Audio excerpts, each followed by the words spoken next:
आणि मी जर तुम्हाला असं म्हटलं की जपानला मिलिटरीच नाहीये तर हो मंडळी, तुम्ही बरोबर ऐकलेलं आहे. आता जाणून घेऊया यामागचा नेमका इतिहास काय आहे. दुसऱ्या महायुद्धानंतर जपानच्या सैन्याने शरणागती पत्करली आणि त्यानंतर एक मसुदा तयार करण्यात आला ज्यामध्ये कलम 9 अंतर्गत जपानच्या सैन्याने युद्धाचा सार्वभौम अधिकाराचा त्याग केला.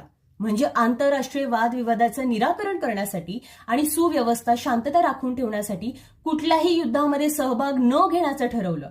म्हणूनच आपल्याला कुठेही जपानचं सैन्य दिसून येत नाही. पण त्यानंतर 1954 मध्ये JSDF ची स्थापना झाली, जपान सेल्फ डिफेन्स फोर्स. जपानची एकसंध लष्करी सेना असं पण म्हटलं जातं.